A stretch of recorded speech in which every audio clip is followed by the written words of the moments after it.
Hello, this is Angela Anderson. Thanks for joining me for this acrylic painting tutorial. In this video, we're going to be painting some Christmas bird ornaments, and I'm also going to show you how to do some cards with the same design. I've got my husband Mark with me. Hey there, everybody. He's man in chat tonight. Let's get started. All right, you can ask questions. Welcome. Glad you're here. You got me off guard there. I did. Sorry. I'm ready to go. Changed up the script. I did. I've got my little wood ornaments prepped here. If you don't want to do this on wood, you can use a couple different things. I've got some acrylic, Strathmore acrylic paper that you can cut into size, whatever sizes you want. I've also got links down in the description to these little mini frames that I found that are the perfect size for these kind of projects. You just paint it and pop it in there. So I've got some glass ones. These ones are probably closer to the actual size, so you could paint the background. If you get a good quality, heavy duty watercolor paper, you can paint with acrylics on it, no problem. So that, or like an acrylic pad that you can cut to size. I've also got these Strathmore watercolor cards. And what I like to do instead of painting on the card itself, just because, you know, you can make mistakes, I don't know. I just feel like the card can only take so much. I've cut out one of these acrylic pads. They're almost the perfect size here to fit on there. It's so bright here, it's hard to see. Let me turn this off for a second. Maybe you can see it better. Okay, there we go. So that is just about the right size there to fit if you cut this down just a little bit, and then you have enough left over to do like a little bookmark or something like that. So that is the alternative to what we're going to do, but you can do the same exact design, same paints and everything on those papers, and just fit them into the little mini frames or whatever you want to do, because you may have some papers, or even the little cheapy, what is it called? Canvas panel. You can actually cut this into pieces too. So these can make little ornaments. You can paint the back or whatever. And you usually can find like canvas panels pretty cheap. So those are another thing that I've used before in mini frames. All right. Generally, you don't want to put acrylics under glass, so that is one thing. You can spray it, but for ornaments, I'm not that worried about it. They're not like priceless heirlooms. So if you're worried about having the acrylics under glass or something like that, then you can just do it on here, or take the glass out of your frame and leave it out when you put your canvas piece in. Okay. They could be priceless heirlooms. Well, just make sure you seal it really well, because it's going on a tree and kids are going to be touching it probably and stuff like that. So use a varnish or something like that to seal it after. What? And husbands. And husbands, exactly. Touch it too. Well, yeah, when you give it to somebody, they're going to want to touch it. So it's just a part of the process. So, all right. So I've painted the backgrounds of our little ornaments here. Let's get going on our actual painting. I've made some extra. Let me talk about our colors. So I've got carbon black, burnt umber, burnt sienna, cadmium yellow light, Indian yellow hue. I think it's called India yellow, not Indian yellow. I don't know. They changed the name. They change them back and forth. I don't know. Same color. Cadmium red light, Quinacridone Magenta, Ultramarine Blue, Cobalt Teal, Phthalo green yellow shade, Unbleached Titanium, Titanium white, and some Satin glazing liquid. And this mixture that I used on the background, I made probably enough for 12. I don't know why. It just got to talking to Mark and anyhow. So we have a lot of that, so I may put it on some of my cards or something else. But it is Cobalt Teal and mostly Unbleached Titanium. A little bit of Cobalt Teal, and then a tiny touch of burnt sienna just to tone it down and make it like a little bit more of a neutral color. I think I could have gone with a little bit more blue too. I'm kind of looking at it now. So I think the first thing that I want to do is just to kind of like mess up that background a little bit. So let's go ahead and get a little bit of the ultramarine blue and mix that in with that green. Hey, real quick. Where did you get the wood slices? I got those off of Amazon, and there's a link down in the description for these. So these ones were from Arteza, but there's tons of different companies that have the basic exact same thing. So I just put a link to one of the ones that I found that seemed like a good deal. So they're really cheap. I think it was like 12 for a whole box of them. So if you break it down, you know, they're like, I don't know, like 50 cents each or something like that. Pretty cheap. What was the maths? Considering. I wasn't paying attention. What? So what was the maths? I wasn't paying attention. I'll check the math? price. Maths. Oh, yeah, go check the price. Yeah, I'm not really exactly sure. I wasn't. We'll do some fact checking. Could do, please. Please do. All right, Okay. so you see what I'm doing. I'm just like dibby-dabbing some little other colors in here just so that there's, I don't know, you know, just not just solid. It doesn't, this part doesn't matter. I really need to just get on to the painting, but I noticed that. I think I would like it to be a little bit more artistic, so I'm going to do it. And we have a lot of paint to play with, so might as well. Getting a little bit of white here and just kind of going back in. So I did mix some ultramarine blue into that, and now mixing the white into it and just dabbing around. And I've got a Filbert number 4 in the short Aspen, which my brush set is coming out very soon.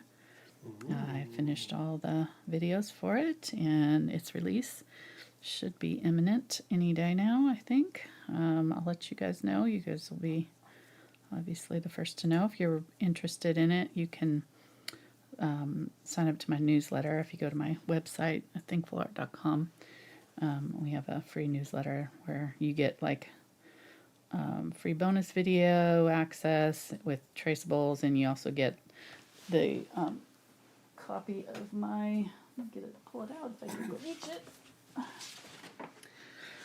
A copy of this. You get the files for a blank one and also this finished one that has all the different colors that I use, and kind of color comparison chart and all of that on my, did you pop up the website link? Thank you. So, all right, that'll be good enough. That's just a little, I don't know, we got a little extra stuff going on back there. So we're going to put some greenery and things back there. So, I think we'll put the greenery on after, kind of on top-ish. We could do it either way, but I think I'm going to kind of, instead of, I did mine digitally, and they're drawn very quickly and very badly, so don't go by those. I'm going to try to make them better. But it's just a rough idea of what kind of the idea was. Rough idea of the idea. All right, so I'm going to make them a little bit bigger, too, than in there. So I think this one will be my penguin. I'm trying to see. Well, let me see. No, I'm just trying to find which one is not so dry or not so wet. I think this one is probably the closest. All right, so we'll put our owl here. I think I'm going to give him like more of a stocking cap, kind of like that. And then give him a face. And kind of the owl eyes. Whoa, that was wild. The beak kind of comes down. You kind of do a little V, and then there's like 2 circles under the V for the owl. That's pretty much the face. And then we'll give him a little scarf or something. And bring it down here. Okay, and then we'll do our greenery kind of up and around either side. I think I give him enough space there.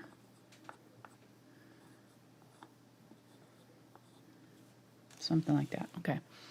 I'm just doing very, very rough sketches here so that I kind of have a general idea of where I want to go with this.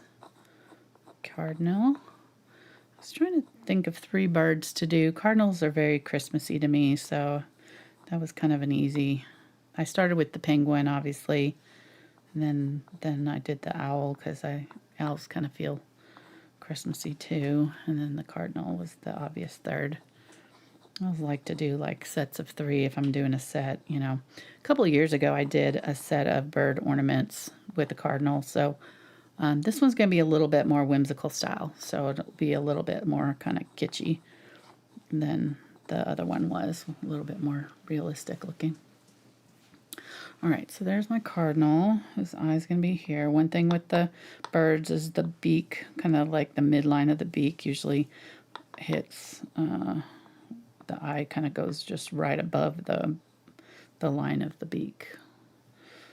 Just right in line with it, and then it'll be kind of about halfway. If you kind of did a circle for the head, it'll be about halfway there. I mean, depending, that's in a perfect profile, so you know, if they're tilted, it's obviously not going to be that. But all right, stop talking. Just do here. Not making any sense. To penguin now. Mark's just getting a kick out of my. We can hear you guys talking. We can Can hear you you? guys Can talking you? over there. Yeah, Hear me talking to myself. all of you over there. All of me over here talking. Okay. Just paint. Just paint. Stop talking. Stop talking. Just move it along. Stop it. Move on. Yep. Okay, so the penguin's got a little kind of dealy like that, and then his little beak comes in like that, and the beak will be coming out straight at us. And I don't think I'm going to give him a hat. I think I'm going to give him kind of like a crown of stuff there. And he'll have a scarf. And then the cardinal will have kind of the berries around his neck. Okay, like a little wreath or something. That'll be good enough. Believe it or not, I can figure out what to do from that mess. I will have a traceable for this for those who don't draw and kind of can't make sense of what I just did. We shouldn't have the picture up there and then had a guessing game. What is she painting? What is she doing? It's a teddy bear. A robber. And I don't know what else. I don't know. Yeah. I think a little, what? Your fan has joined us. Noah. Hi, Noah. I'm just starting. We're painting an owl. We had an owl in our yard. I need to play that video for you guys later. Maybe make the audio. It's not really video at all. It's dark. But there we were visited by two owls. One was kind of in the neighbor's yard, and then we had one like right in our yard. Couldn't see it, but man, he was loud, and he was making just the classic hoo hoo hoo. So Noah's my granddaughter. She's 3, and she came and stayed with us this weekend. It was great. And then what did she get? What did she talk And then she Gigi got into? Well, we happened to find, coincidentally, a owl voice thing, so we had to get it. Obviously, we found it at the nature visitor center. Yeah, at the. Yeah, I'm outside with Fitzy, and they come out with the voice changer for the different animals. This is an unbleached titanium, by the way, and I've got my angle brush here. I should probably tell what I'm painting, not tell stories. Sorry. Yeah, I can tell stories, but I probably should tell what I'm painting first. That's true. All right, getting some unbleached titanium, and I'm just going to go around here and I think I'm just going to paint in this whole face with the unbleached titanium. Why not? He'll be a good little base for our owl. One thing I will say is when you're painting on wood, it will take a little bit longer for the paint to dry because you're working on a solid surface. It doesn't have that airflow through the canvas, so it will stay wet longer for you, which is nice, but it also kind of slows you down if you're wanting to get on with it. So it's kind of a 50-50. If you want to do a tutorial in 2 hours. Right, exactly. So I'm going to dab in like a V shape for the forehead there. And I'm just using the tip of this brush. And I'm going to go around and kind of create that little heart shape that's around the owl's face. like that. Okay. And just kind of pull the feathers out to the side. The ones on top got to go straight up and back. And the top is obviously covered by the hat, so I don't have to paint that part in. Okay, so just kind of come out around like that. And then I'm going to come down sort of where that nose is going to be, or the beak, I mean, which is part of the nose too, I guess, and kind of darken up the area around the nose, and then kind of give him some, this is going to look worse. Before it looks better, don't judge yet. Don't judge right now. You're going to get to this point too and go, wow, I'm doing this wrong. It's fine. It's, you got to kind of have this dark area around where the eye is sitting so that it'll look like it's part of the face. Okay, so that'll be good right there. It's fine. Here, let's move these to the side so we can really zoom in and get a look at this ugliness that's happening right now. We're well into the ugly stage, which is part of the process, so don't worry. We've got it all under control here. It's no shave November. Oh, it is. So he's got like a beard. Right. So you can see I'm just kind of dabbing random little marks and leaving a little bit of that light color showing through and just kind of doing down. And this part will kind of have a scarf in here, but I'll go ahead and just sort of do smaller ones in the middle. And call that good. I'm not with this, we're not going to get super detailed or realistic. I'm trying to keep this as simple as possible. So we're going to kind of do simple mixtures and simple brush strokes. So it's more accessible. Okay, so one thing you can do is use the back end of your brush to dot perfect circles. So if you can't do a circle with small details, this would be your friend. Make sure your paint's nice and thin, and you can just dot it in. This heavy body acrylic's a little bit too thick for it to work, but if you're using a thinner, here, I'll do it with this one. Here, this is the fluid or craft acrylic. You can get a nice, perfectly round little dot just by using that back end of the brush, okay? So I'm not going to do that, but I just wanted to show you that. If you're doing this with kids or something like that, you could have them just dot your eyes and be done. And maybe go back in with a toothpick to do the highlights. Toothpicks also work for the beak. You could just do a little dot with the small, obviously smaller brushes have smaller tips, so this one will do a smaller dot than this brush.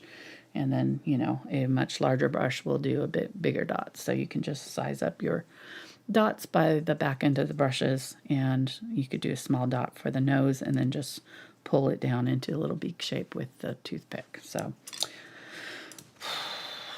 all right, let me see. I think I'm going to I did the beak on mine yellow, but I think I'm going to do it up black. So, well, let's go ahead and show that. So I'll show you how I would go about that, doing the beak with the little dots. Okay, so I'm going to find the spot that's kind of just below the halfway of the eyes. So if I'm going to do an eye here and an eye here, I'm going to go just below that and do my little dot for my nose, and then get my little toothpick and pull down. And you can make it, as big as you want.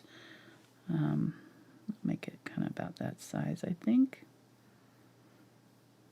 And you can even scrape the paint off in places to create your highlight if you want, and then you're done, right? Super easy to do it that way. And then, like I said, I can do my eyes that way too. But with my eyes, I want them to be more than one color, so I'm going to go ahead and paint mine in, but you could do a large dot for the first part, and then a smaller dot for the black center, and then use the toothpick for the little highlights in the white of the eyes. Okay, which I'm getting to here in a second. I'm getting ahead of myself, but I'm just trying to explain, foreshadowing what we're going to be doing.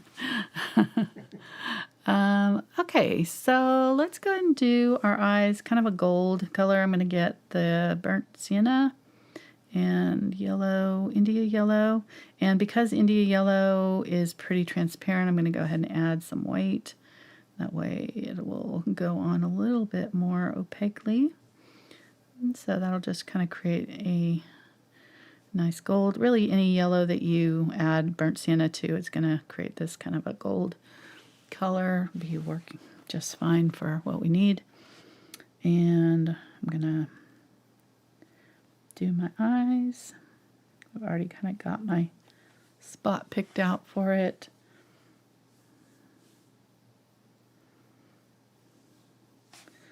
All right, I'm going to get a little bit of the burnt umber, kind of just go around them, using the 2 round here in the Aspen short-handled set, but you can use any brush. So you could do like the burnt umber first as a bigger dot, and then do a smaller dot of the yellow mixture, and then another dot of the black. You are going to have like raised bumps when you do dots, though, just kind of know that going in. So I'll do the dots with the black, and I'm going to go just slightly above halfway.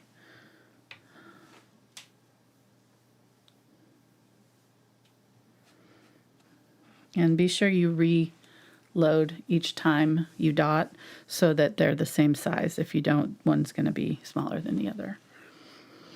Okay, we'll just let that dry fully, and then we can put our highlights in when it's done. I'm going to go ahead and get a little bit of that burnt umber just straight up. And I'm going to spray all my paints down because it's dry in here and it's kind of that time of year where you have to spray your paints down more often. They dry out pretty fast in the winter here in Arkansas, and I'm sure parts of the country and parts of the world dry out all the time. So you know the pain of that. It's not fun having your paints dry out quickly on you. All right, so I'm going to use this smaller brush and just kind of do some little individual darker hairs with that burnt umber. I thinned it down. You always want to kind of thin down your paint with the fluid, or with a liner brush or small round brush, so that you can control the paint coming off of it. It really won't come off the round brush very easily if you don't thin it out. He looks like he's a porcupine here. Okay, I'm gonna kind of go a little bit chunkier with my brush strokes. So, you seeing the owl now, Noah? She's still watching.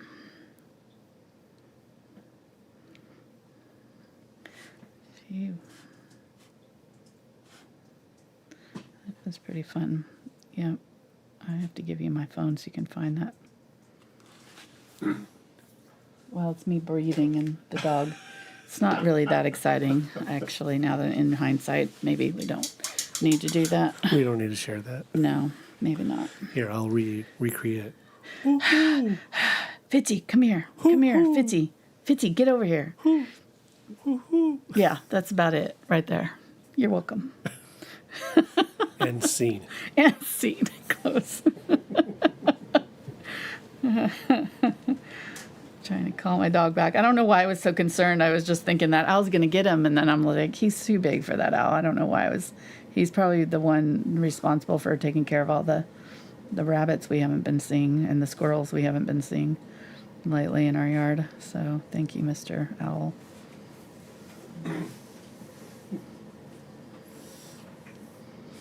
Okay. He does look a little funky, I'm not gonna lie. Noah says that she sees the owl. She sees the owl now. Come Good. back, yeah.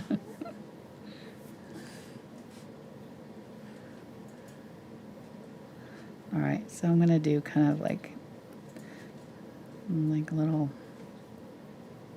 hairs coming off from under the beak and out.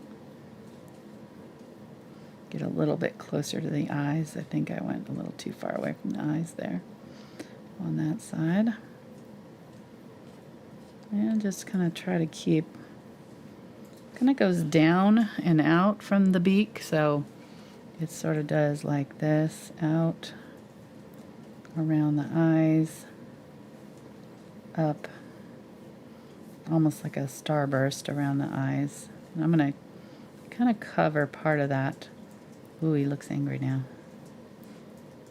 Kind of part of that upper part of the eye a little bit. Yeah, there we go. He's kind of grumpy.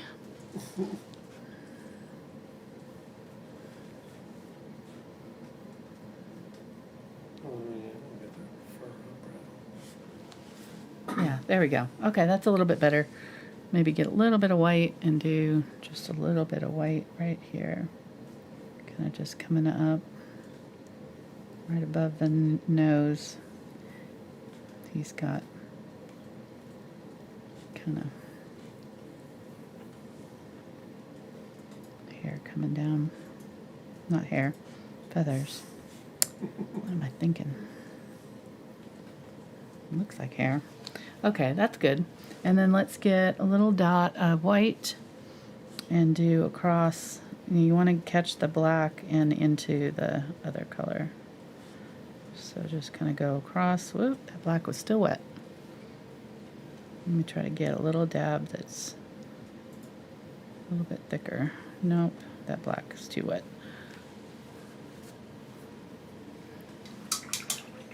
I'll have to wait and come back to that. Okay, let's do a few more black lines in our owl down here. Or not black, but, you know, dark, burnt umber, a little bit darker.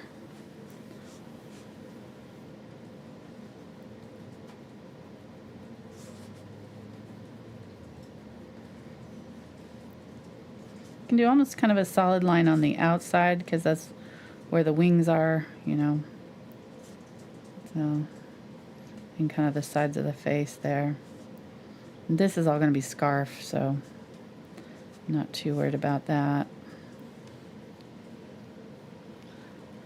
But maybe do some little smaller patterns on the breast. And then you could come back in and do some white on there too. So we'll get a little bit of white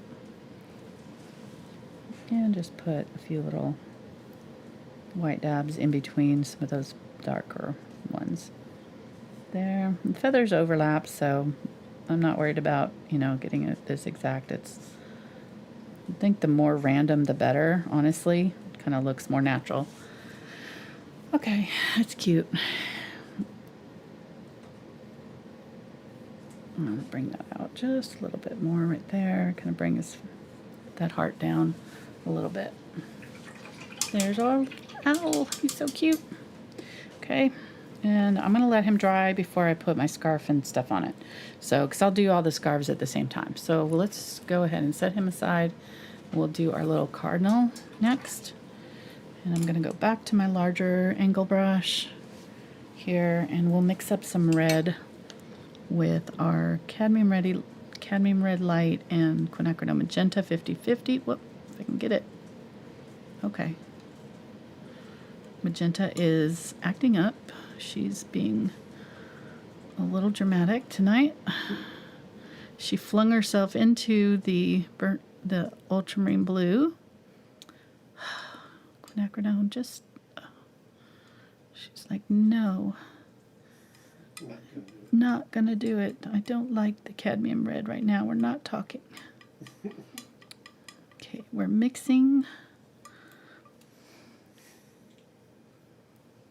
There we go. So a little bit more magenta to cadmium red maybe. But the cardinals are pretty orangey birds in general, so we can get away with that. And then I'm going to mix up some of the Cadmium Red Light and a little bit of the Unbleached Titanium just for a kind of a highlight color, and I'm just using what's left on my palette knife, so it's picking up that magenta too, but I want this to be a little bit more orangey. When you are mixing reds and you want to add white to them, but you don't want it to turn pink, then you want to go more orange with your color. So add yellow or get a red that's more orangey to mix your white into, and you'll get a more natural looking red. highlight color. Okay, there we go. Wiping that off. And make sure I clean that little one out really well. These little ones dry out really fast and you can ruin them pretty quickly if you don't keep them clean. I always soap up and wash my brushes after every painting so that they stay in good condition. With watercolors and oil paints, you don't have to wash your brushes. So that is a strike in acrylics non-favor, not, what is that, against them in the cons. But they dry so fast, you just can't beat them. So they are hard on brushes, and you definitely can't leave them to dry out. You have to wash them every time you paint with them. I thought I'd mention that because there's a lot of beginners that don't know that about acrylics. So I've had students tell me, oh, I didn't know. No wonder my brushes were getting ruined. It's like, yep, that'll do it. You can't really get the paint back out, especially if it gets into this ferrule up there, silver area, and it dries out. It's just, you can kind of get it out of the bristles if they dry. I mean, it won't be good for them, obviously, but you can, it's not a deal breaker necessarily, but definitely can't get it out of the silver area. It's just no bueno. I'm not quite sure how to help you with that. Alexa's trying to help me with that problem. Alexa, if you knew, I would... I'm not quite sure how to help you with that. Okay, sorry, I won't say her name. She turns on and off the lights in my studio, but I shouldn't say that while she's listening. She should not be named. She who shall not be named is listening. She's learning how to paint. Okay, so there we go. We filled in our Cardinal. That actually covered much better against that red, or that orange. No, what color is that? Green. Than, sorry, my brain. Orange, red, green. Okay, I'm okay. I just had a brain blip. Let me check your drink over there. Make sure there's So good. I promise. Oh my gosh, that was funny. Okay. You could go artistic with this too. So don't feel like you have to stick with like traditional colors. Like you could make your cardinal pink. You could make it kind of a rusty color like this. Like I've got a bow here, that I could put with it. You don't have to go with the cardinal color here. So feel free to embellish however you want with this. Have fun with it. Right. I need a picture of an actual cardinal, I think, so I can know what colors to use. I don't have a picture up here. I didn't put up a reference photo. I just have my own really bad drawing, so excuse me while I pull up a picture here. Okay. There we go.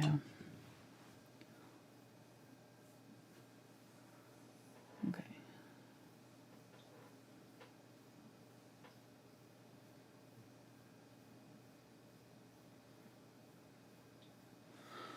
Sorry.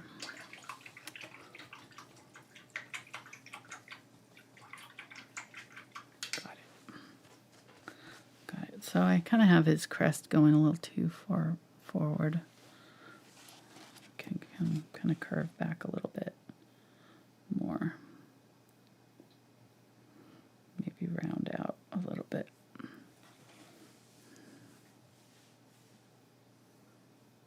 Like that. There we go. Something was looking weird up there, so I just needed to look at a picture. I couldn't figure it out, but that crest was kind of going straight back, and it needed to curve just slightly with the forehead. Okay, so let's get our black, and we'll paint in our black area, and I think the cheek can go back too.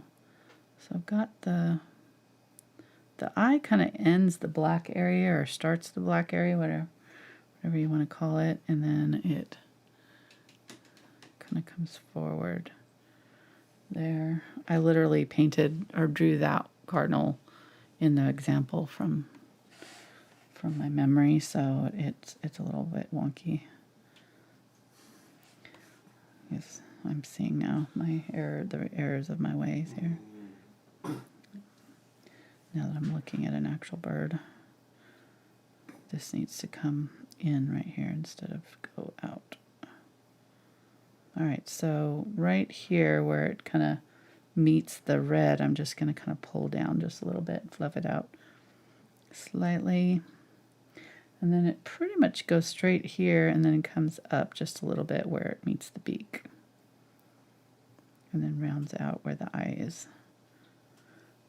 And the beak, I'll go ahead and do kind of a line where the beak is going to be. I'll figure that out. Okay, so I need to fill in that little gap right there with red.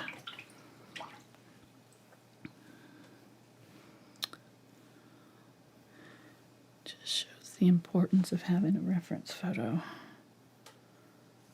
Because I don't know how many cardinals I painted and I still couldn't really remember exactly how they looked. You know, I think that's a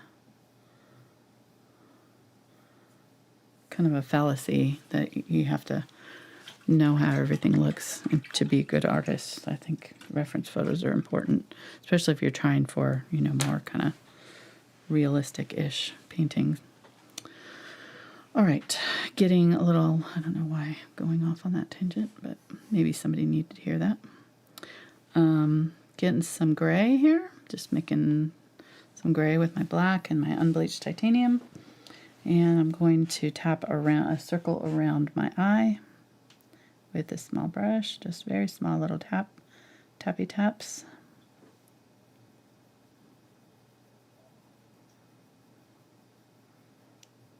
This is kind of wet, so it's not really doing it. Probably need to let that dry. It's definitely not drying as fast as I'm expecting it to. So, like, you know, it would have been dry by now because I didn't put it on super thick here. But it's not because of the wood. So I'll just have to be patient, come back to it. I do think I probably could have gone a little bit bigger with the owl face, but because of the hat, I had to kind of make him smaller. So, all right, let's do the beak. I'm going to get some of my orange and the cadmium red and the cadmium yellow, I guess. Yeah, there we go. The Indian yellow is not wanting to mix for me. There we go. Get a little bit of white. And then my beak is shaped kind of curved down like that.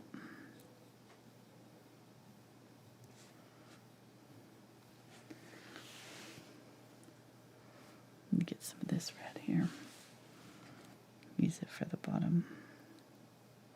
Okay, so I'm going to bring that beak in a little bit right there toward the eye. And then this bottom half doesn't go quite all the way up to the peak.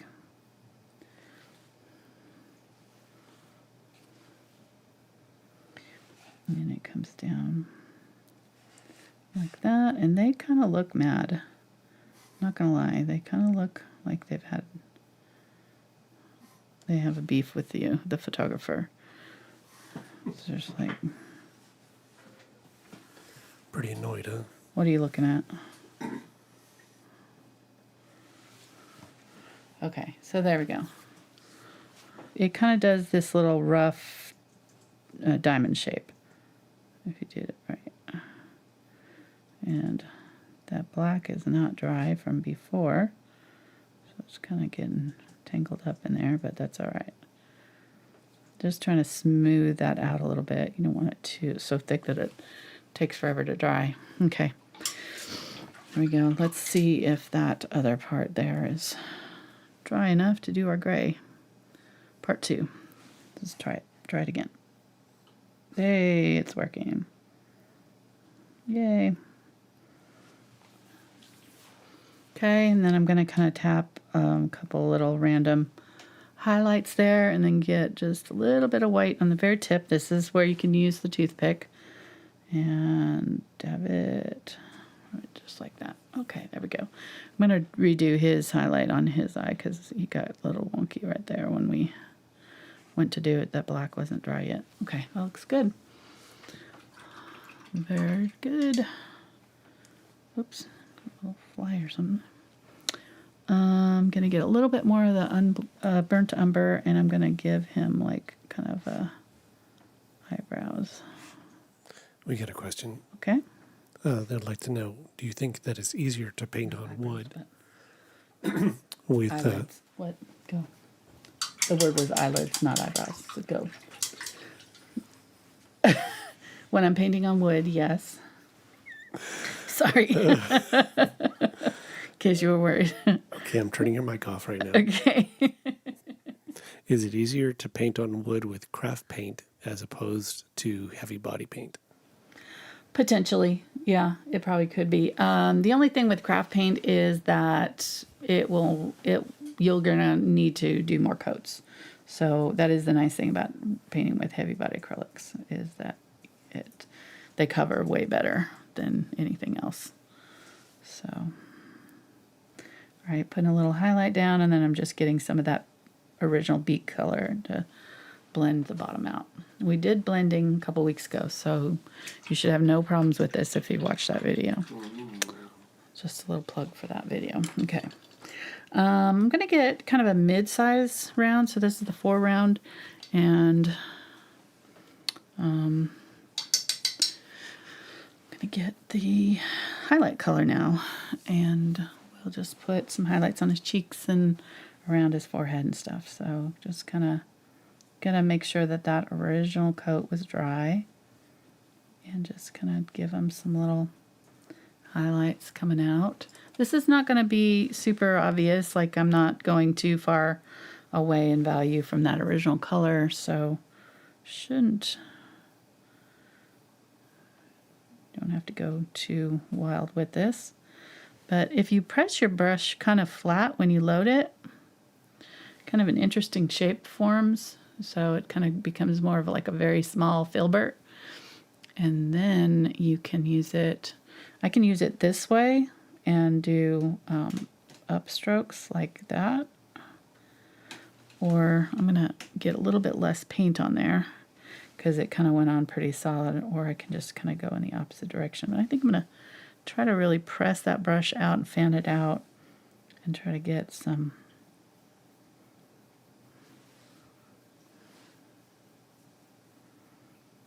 see how it kind of does little, it looks like little brushes, or feathers, I mean. Yeah, that's good. So just pressing it down.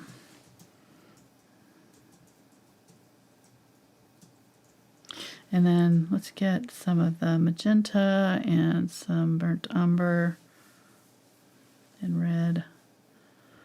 And maybe a little bit of black. I kind of like using black with red, since it has black. It kind of naturally has like a blue undertone. If you ever mix yellow with it, it makes it green. Mixing black with red makes a really nice dark red. It's one of the only colors that I recommend using black to make a darker version of it. But red, it works well for whatever reason. It just works. Okay, so I'm going to do a little bit there, a little bit kind of coming out from the back of the eye to create like a dark shadow there. And I'm just kind of creating like just the suggestion of a wing starting right there. Yeah, right on the shoulder here, kind of coming out. There's the wing. Okay, that's good enough because we're going to have some other stuff going on there, and we need to get our other bird done. So there's 2 down, And that's about all we're going to do for detail. So not too bad, right? Just a few little details, not going crazy with it. There we go. We can do like that. So you can see them all now. Okay. And now for our penguin,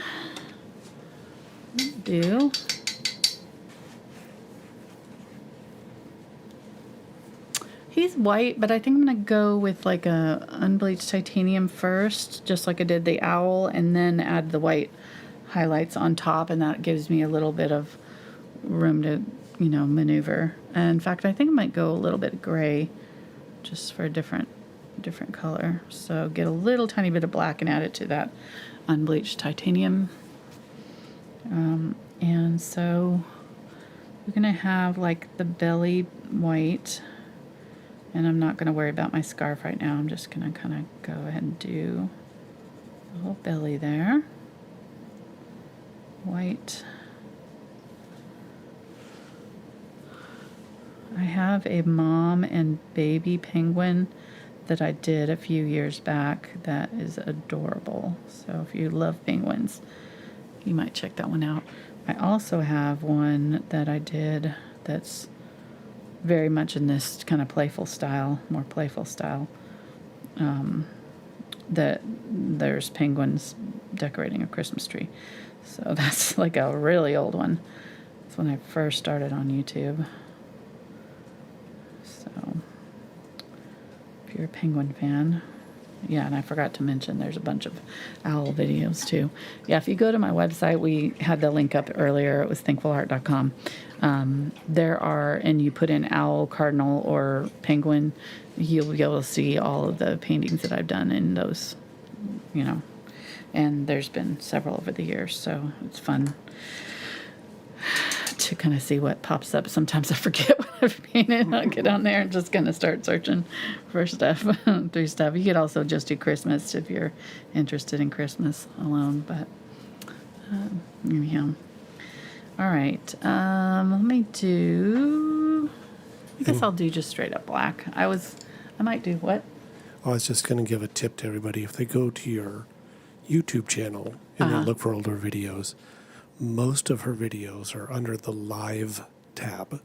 Yes. So if you click on videos, you won't see very many. And Right. they get filed under live because we live stream.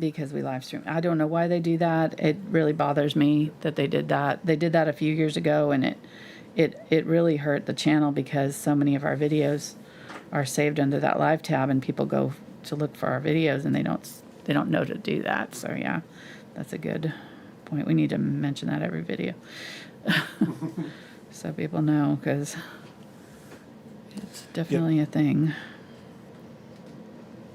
Okay, I'm just going to kind of make him a little bit fuzzy. Baby. We'll make him a baby. A baby.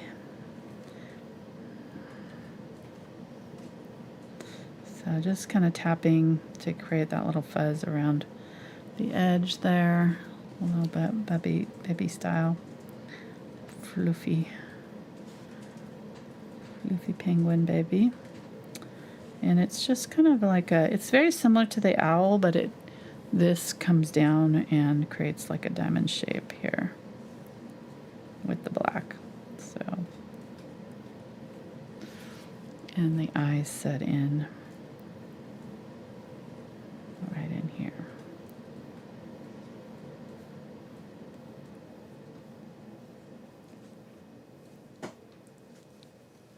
Again, you can use the back end of the brush for this.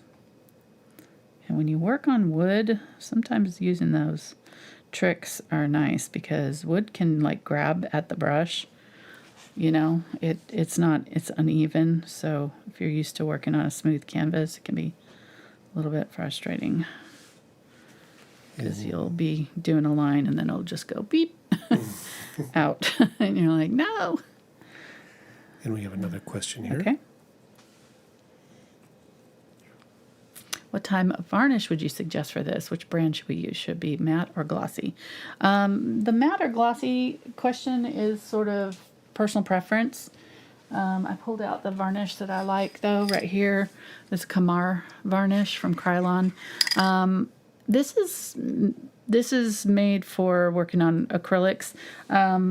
It doesn't specifically say wood though, so you could use the acrylic clear coat as well. I've used that for years when I worked on wood. It doesn't yellow, and it's pretty good. One thing to watch out when you are varnishing though with spray, and I would use spray on these probably just.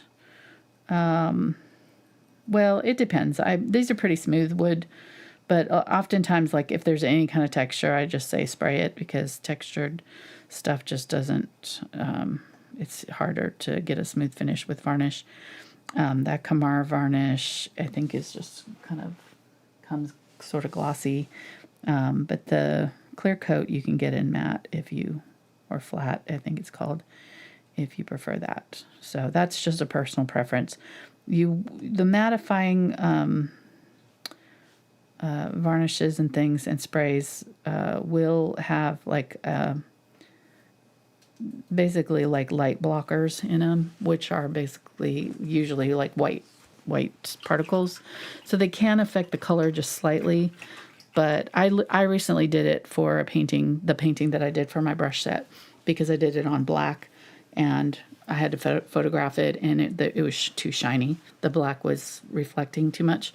So I went ahead and varnished it with matte, and it was fine. The colors were fine. So, yeah. I think that is a good alternative, especially if you're painting with a dark background or a lot of dark colors and want to photograph your work. All right, I'm going to give him a little bit more rounded head there, and then we'll have his little scarf. And I think I'm going to bring the black in a little bit more on the belly area there.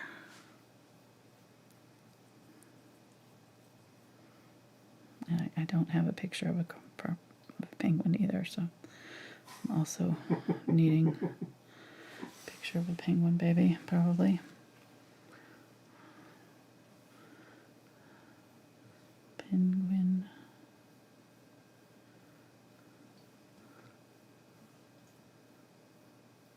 Okay. So the belly is kind of gray on him, so let me go ahead and do that. Kind of a dark gray. This brush is probably not the best for doing a large area. I'm going to get the angle brush here. A little bit of black, a little bit of that unbleached titanium.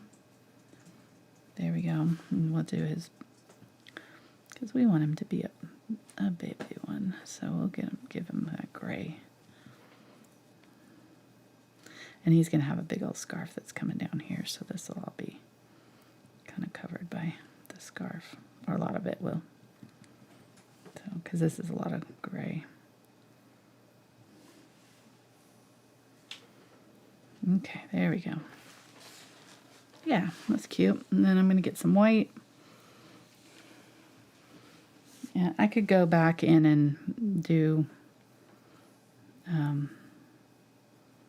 do this with the smaller brush too, but I think since I've got this big one out, I'm just going to use it and kind of go in with my lighter whitish color and put in a few little wings there with the whitish color, and then just sort of fluff up the belly, just setting my brush down and kind of pulling upward to create my little feathery effect. And that looks good enough to me.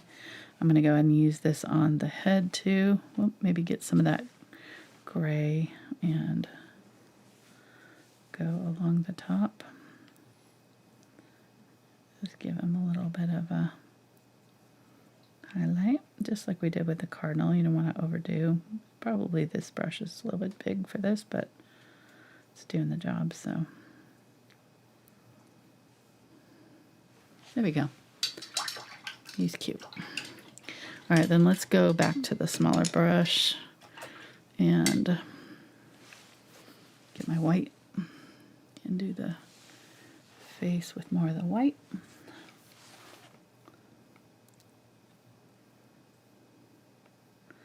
And I'm just going to tap it around. Not worried about the eye right now. I'll paint that back in if I go over it.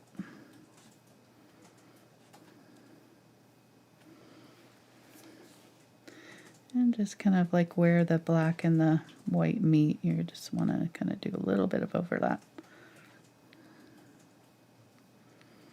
Just lightly tapping. Okay, cute.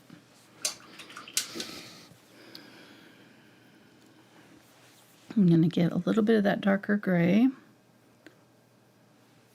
and just go around my eyes with it.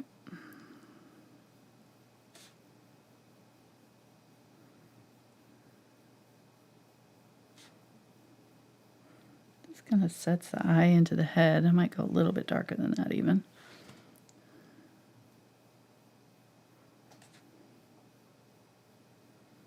If you don't do that, if you don't do like a dark around the eye, it kind of can look like it's floating in the face. So,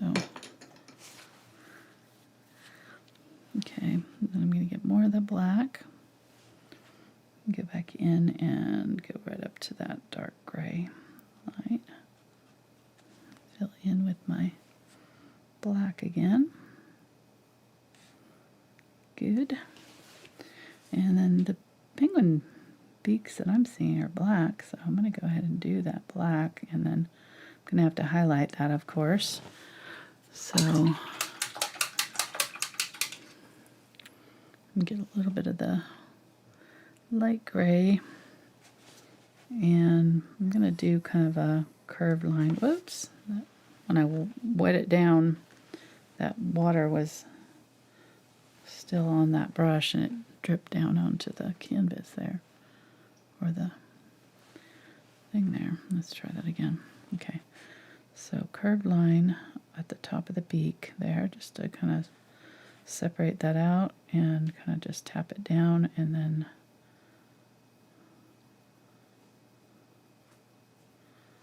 sort of do another like below, and leave a little bit of black line there in the middle. I don't know if you can see that. Kind of like that. Let's see. Give him a little smile. Okay? He's cute. Alright, then I'm going to get that light gray. And I'm just going to give him some highlights across the eye.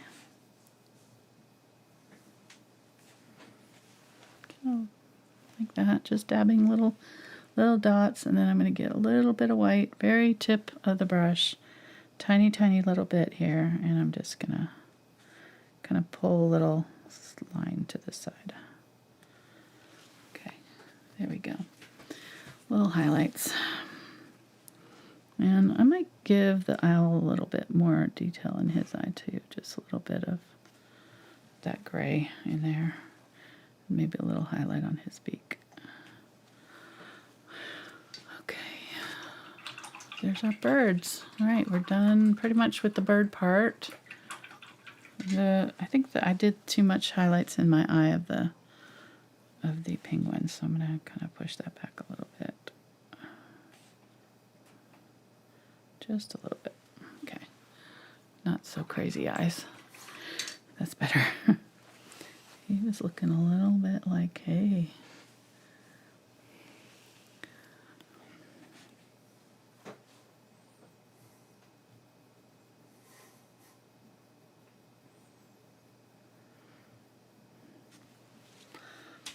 Go a little bit lighter there on the beak too. All right. Much cuter than the reference photos, if I do say so myself. And then let's go ahead and give this guy a hat, because that's going to take a minute. Let's do him in red. Just make it kind of match the other ones. And I don't think I'm going to do a Santa hat. I think I'm going to do the just red and red, like a stocking cap. So you kind of want to curve it around, sort of below the bottom of the head, and then you want it curved up over the head and across, and then curve again on this side, and then whatever that width is, just kind of continue it across. And this is nice because it doesn't have to be perfect. These are all, you know, kind of different. So here's his little hat. You could do the top part different colored if you want. I think I'm just gonna kind of do it all the same.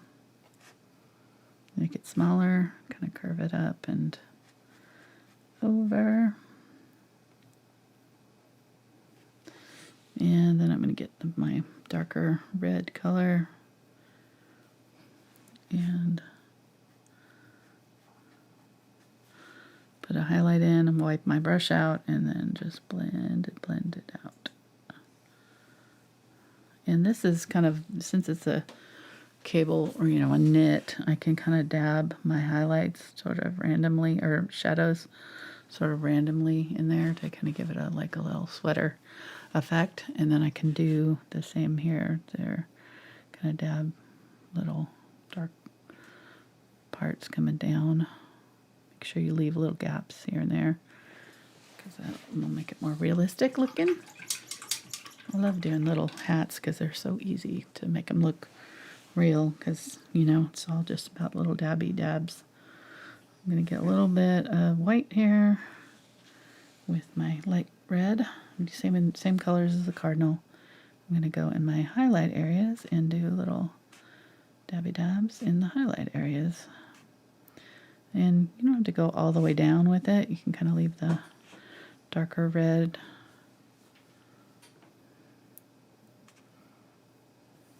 Okay, I got a question. How do you know when to use dabby dabs instead of dibby dabs?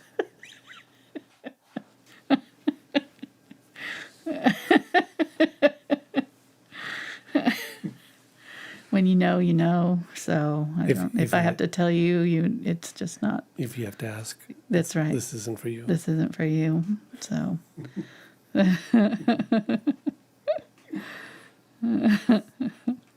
you.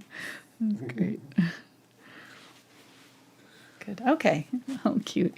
So he's got all those little. I'm going to bring it down just a little bit more because it looks like it's kind of sitting up on top of his head. A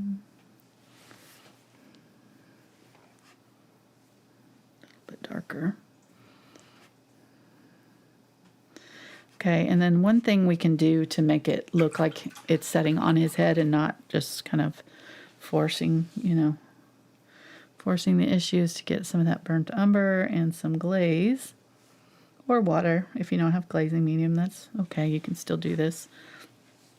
And we're going to blend with our glaze. We're going to go right up along the bottom edge there. You could float this if you wanted to, but I don't think you're going to need to. I want to use a fair amount of paint here. I don't want to go too light with it. So there we go. Really dark right there. You can even get a little bit on the hat. That's not going to hurt anything. And then I'm going to wipe it out and just blend it out with my damp brush and pull it down. You should end up with a nice little dark area there under his hat. So, and I can go even darker if I need to. I could get a little tiny bit of black and just kind of go right up where the hat meets the feathers there. Probably could have come kind of more straight across, but it's all right. It looks cute. It looks like it's kind of set back off his forehead a little bit. And then for the top part, let's just kind of do some white, I think, maybe. Get a little bit of gray. Let's do a little bit of white pom-pom. Get some of that gray. Add it. Just little dabs of white. You can get the bright white and kind of dab around and just leave a few little dark spots there. And I'm kind of doing it a little off center just because that hole's there, so I don't want it to be right on the hole. Okay, that looks good. I don't think I'm going to give him a scarf. I think I'm going to do the greenery on his neck, like the Cardinal, and then do him with it on the top and a scarf. So I'll give him a red scarf so that he matches the color scheme. So let's go ahead and do that. Oh, we're making good time. All right, I was worried that I was getting late, but we're only an hour in. We're golden. Might even have time to do a card. Famous last words. Famous last words, exactly. Okay, yeah. No, I gotta focus. Don't give Focus. up. Don't Stay lose on focus. target. Yep. Because if I get too cocky, this will be all over. All right, so I think I'm gonna bring the scarf out kind of right here and right here. That'll be good. And then bring it kind of across his neck like that.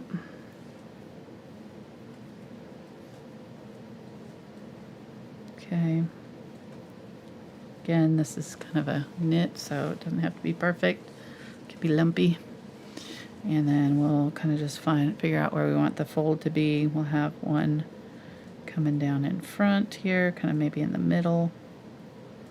And then off center, we'll have this part coming up over and down here, and just kind of have them sort of next to each other. And this one will be a little shorter than this one because it's coming up. Okay, that looks good.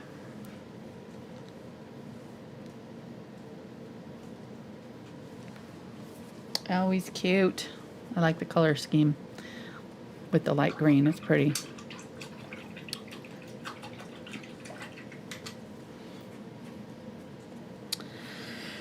All right, let's get this reddish or the darkest color with the dark red, the black and red. And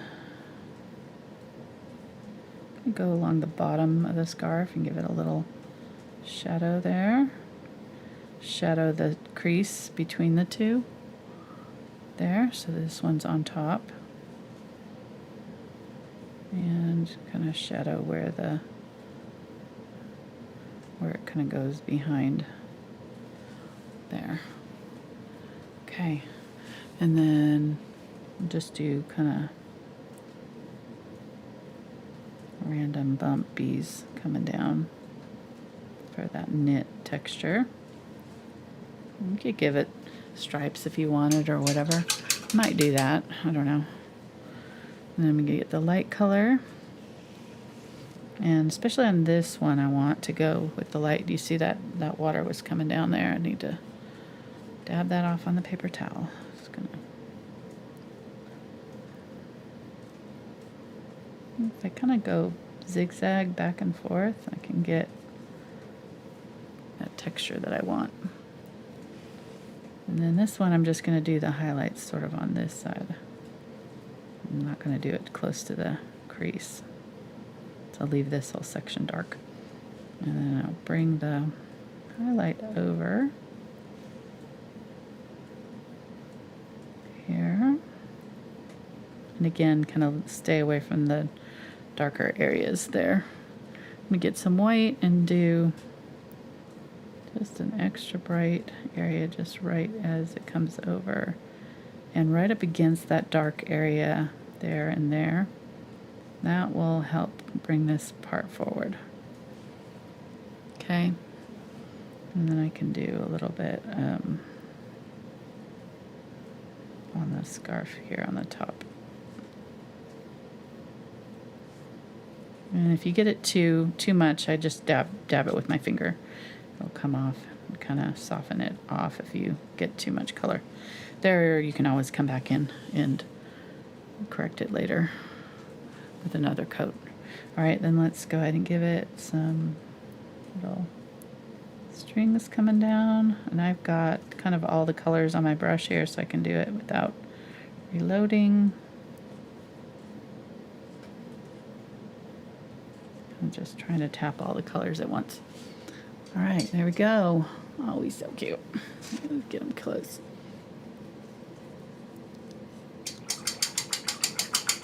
Adorable. Let me get a little bit of white. I'm just gonna put a little tiny highlight down the top of the beak right there. just, that'll pull that tip of the beak forward. I put it kind of right down the center and kind of stopped it right at the tip of the beak.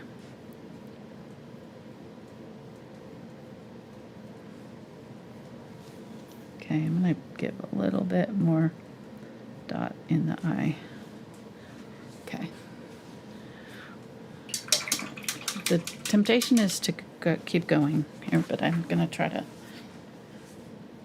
pull back. I'm going to give the wing a little bit more of a shadow, though.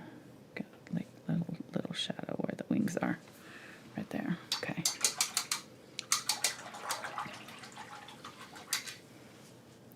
All right, so once you get them to where you like them, I think I'm going to make this guy's beak just a little bit bigger. Just bring it out a little bit more and down. There we go. That's better.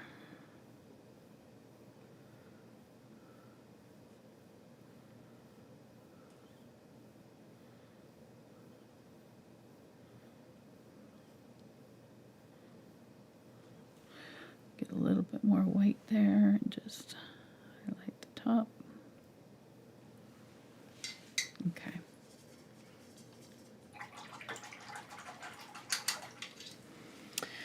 So let's get our greenery going, and I'm going to mix up some greens for this. So I want them to be, I think, in this same general kind of mossy green color family, so probably tealish greens.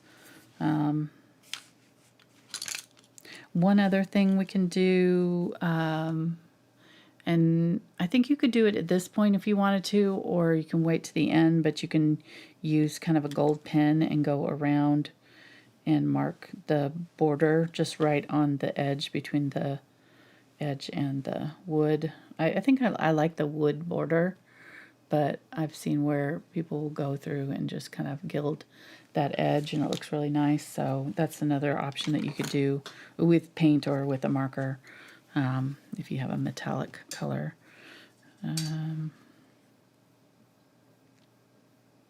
Yeah, I'd probably do it now, and then you could put your little leaves over it, you know, if you, depending on how far you bring it in. So that's just a thought. I'm going to get a little bit of that darker red and dab that on there. Okay. I can't see the little pom-pom on his hat, so I'm going to go a little bit brighter white with it. See if I can get it to show up a little bit better. There we go.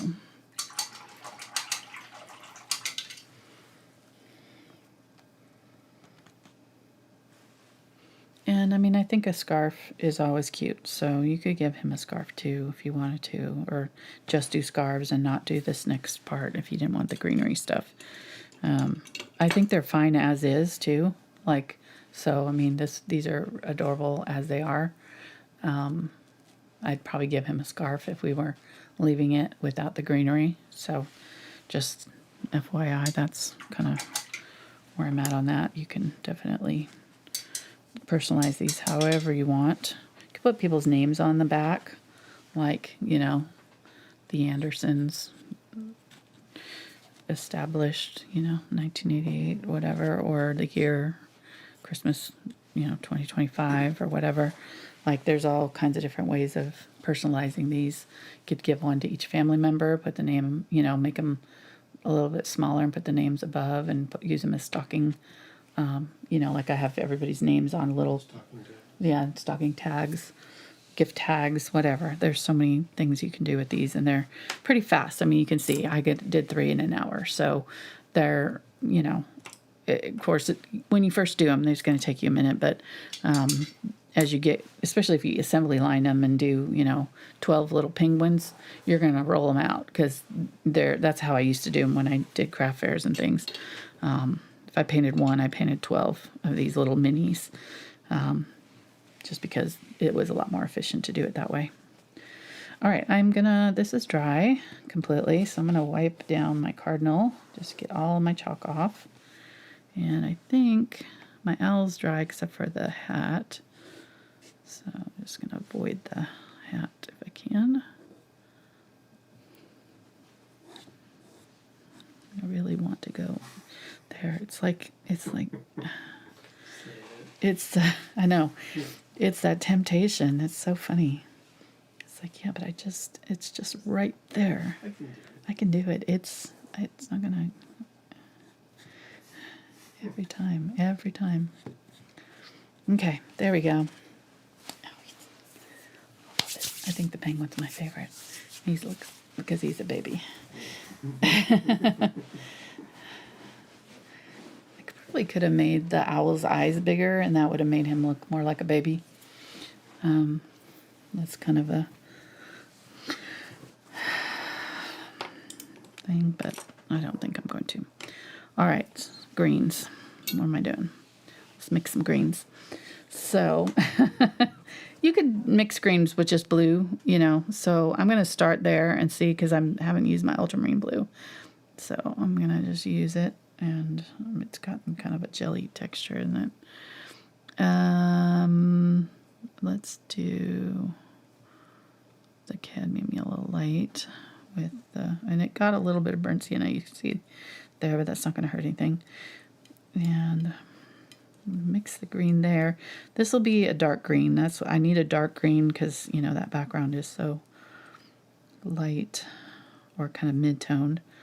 I need a darker green that'll show up against it, so that Ultramarine Blue will help with that. And go more blue because I want it to be kind of teal. And there we go. That'll be good. That'll be good.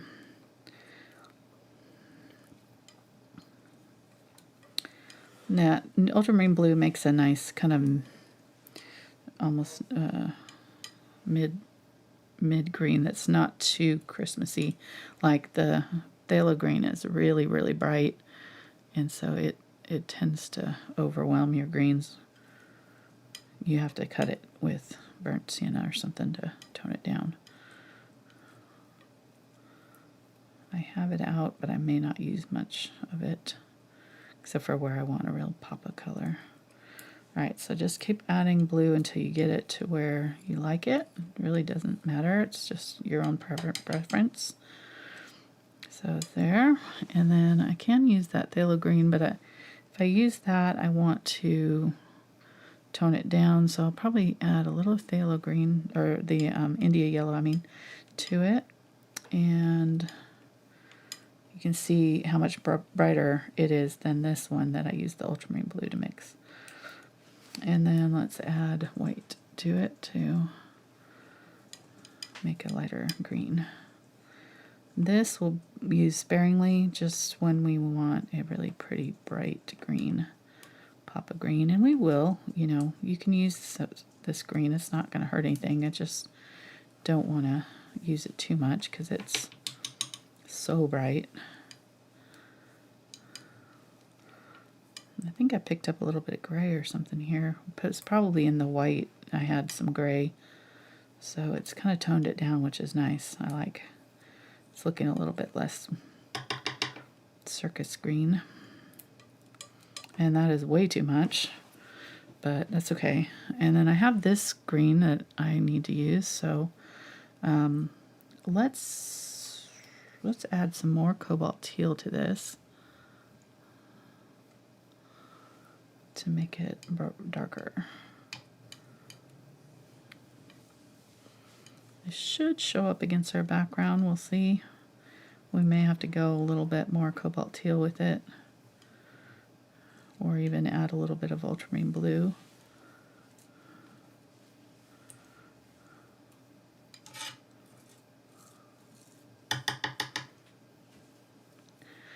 Yeah, we've got enough green here to... I put way more paint out than I needed for these 3 tiny little canvases, like way more paint out. So, note to self, you don't need this much paint. Alright, and then I'm going to use the Cobalt Teal with some Phthalo Green and Burnt Sienna and make a really pretty, bright teal green.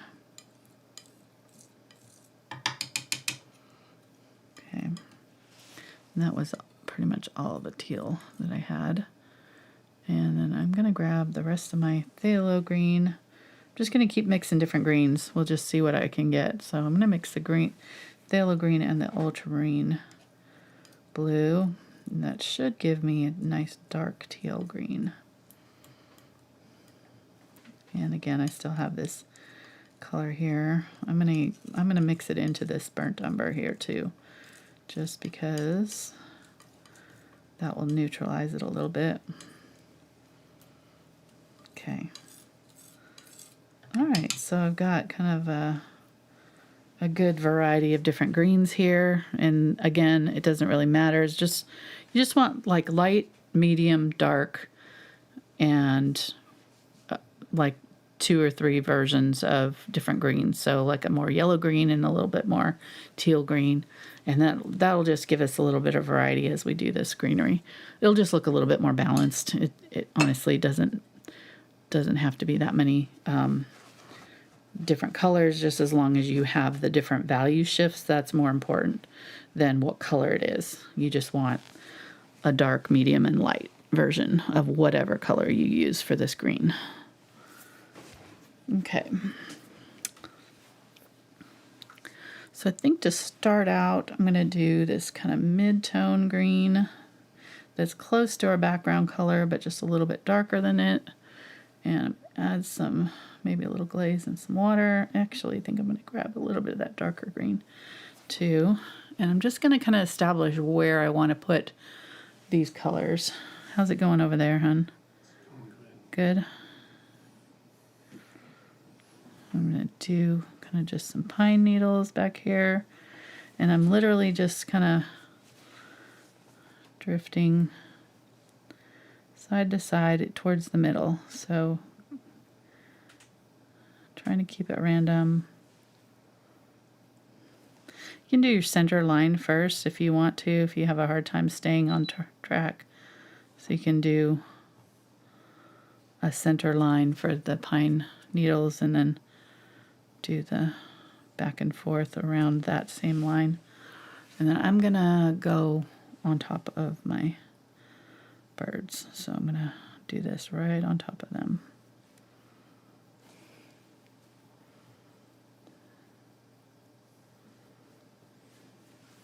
I think maybe I don't want to do that. If I want to change it, I need to do it now. What do you think? I don't think so. Yeah. Okay. Okay, yeah, just keep it behind him. So in that case, I probably would have done this first before I did the birds, and that way I didn't have to worry about painting around them at all, but that's just... And I am going to do a little bit on the collar around them too, so... Yeah, that would have been too much green to do it on the bottom and around the collar. All right, so let's use this lighter, oh my goodness. Glad I have the apron saved the day there, but I got it all over my hand. And my brush.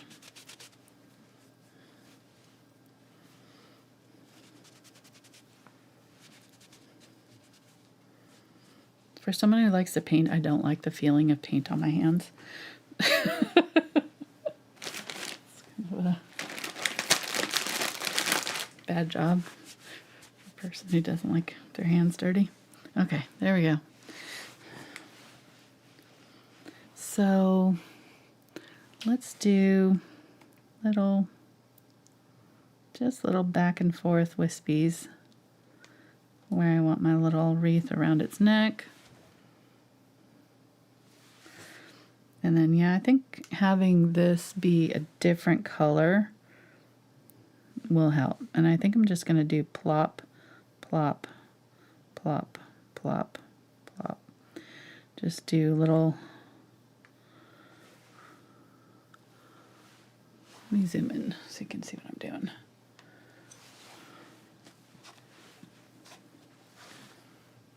Just using the shape of the brush to create leafy shapes like that. Okay, and I'm going to go back in with my dark here. This is where you need the dark, because if you don't have dark, you won't have the value in here. It'll look flat. So you need these little dark bits to give it depth.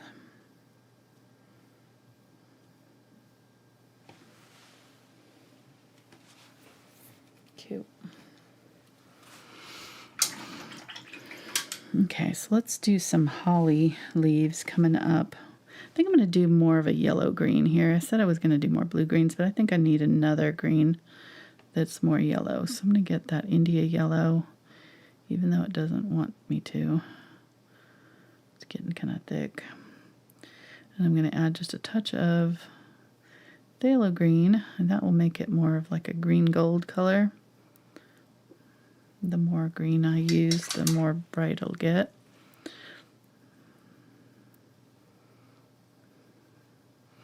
Maybe use a little bit of the cadmium yellow. Okay, there we go. This may or may not be a color that we like. We'll see. And then I can add a little bit of this color to it that has the ultramarine blue mixture. Let's see what we get. It needs to be lighter. You can see it just disappeared right into the canvas there. So I'm gonna go like this.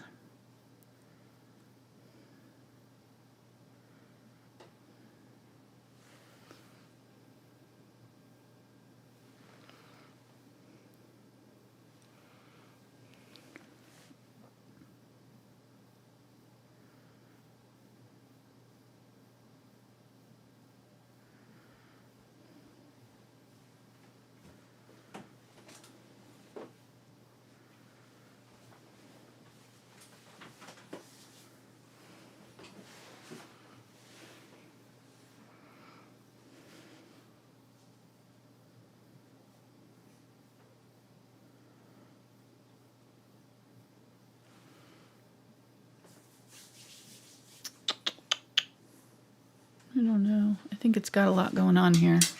I think the part of the problem is that it's too light. It's too light. So I think what I'm going to do here is go really, really dark right in this area. And that way, when I put my light colors on, I'll be able to see it. So I think right now it's just light on light on light, or like midtones on midtones. It's not dark enough. So I'm going to get some burnt umber and mix that in with this dark green here.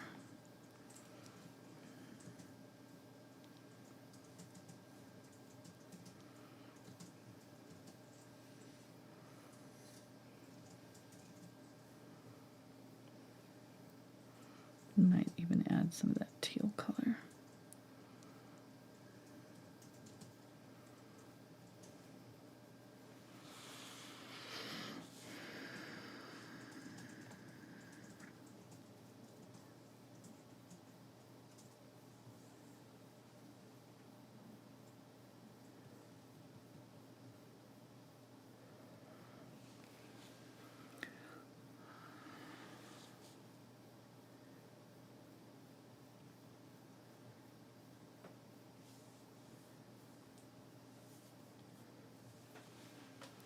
Yeah, that's better. That's better. All right.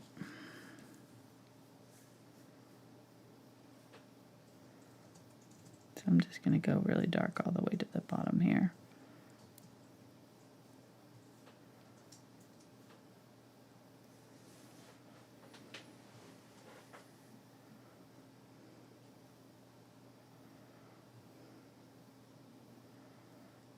Just let that be kind of going off the edge there.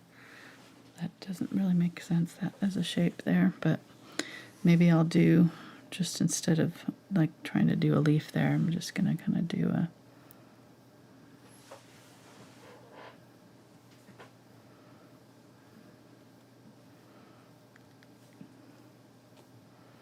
I'm just figuring this out as I go, guys, so there's no right or wrong. And we could have left it just this way too and just put berries here, so that may have been a better solution than trying to do these fancy leaves here. Yeah, I like your reference.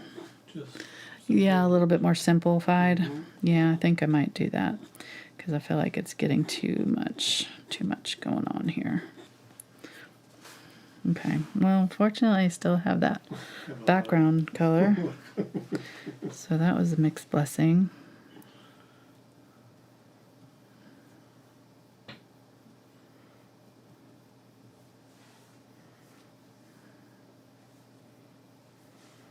There we go. All right, I think that'll do. I'm going to go ahead and do that on all of these then. It's just while I have this color out, I'm going to put berries in there too, but that'll just give me... So that was kind of these two colors mixed together. Just start at the top. You can kind of do a line if you want to help you stay, but just kind of doing little leaves going towards the center. And it's not even necessarily pine needles here. It's just kind of greenery. You could do more than one, like you could do a couple of them layered when they get to here.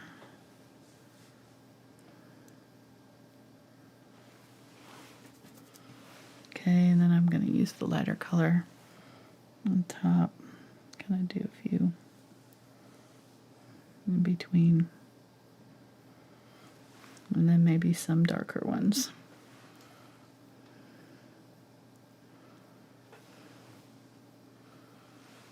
And this is where that layering comes in.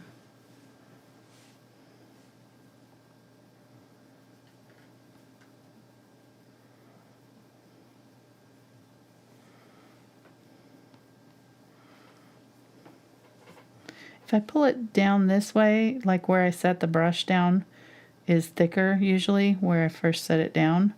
So if I want my brush, if I want them to be thinner, I can go this way. And then the needles will be thinner. So just preference, whatever you want. If you want them to look like pine needles, I'd probably pull from the stem out. All right, he's a work in progress. I'm still not happy with him yet, but we'll get him there.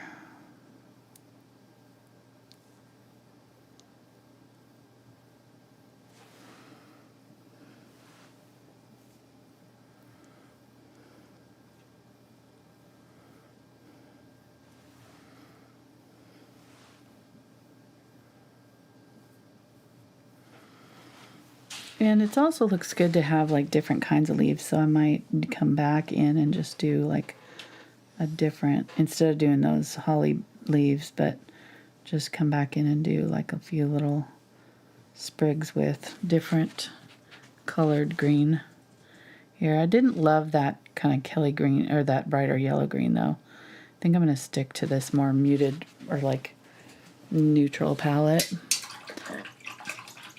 I just think it looks a little bit better.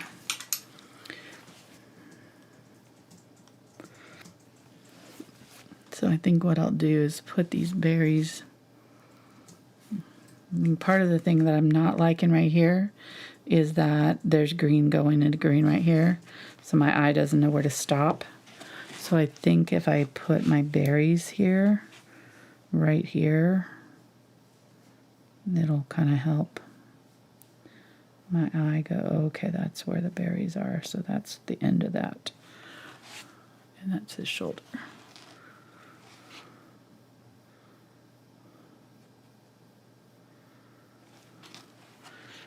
And then do some up here.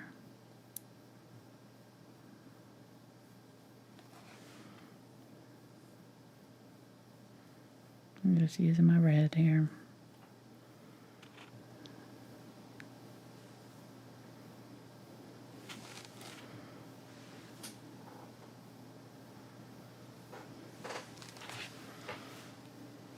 Cute. Okay.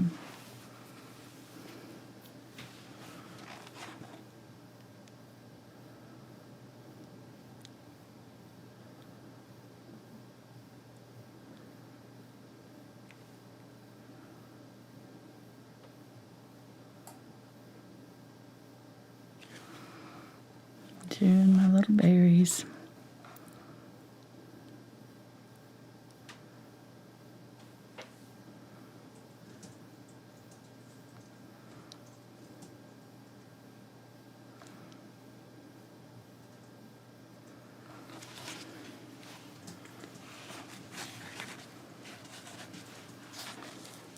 Yeah, see, I think I like the lighter background in this one. I think part of the thing too is like his background is a little bit darker than this one.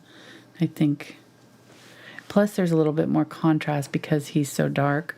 So I think if I might go in and darken up the shoulder of the owl just so that there's more definition there. And that'll help. So let me try that and see if that helps. Because there's just something about him that I'm not liking right now. All right, so I'm going to get that black in the burnt umber and just go in on his shoulders. Kind of where his wings are. Much better. Okay.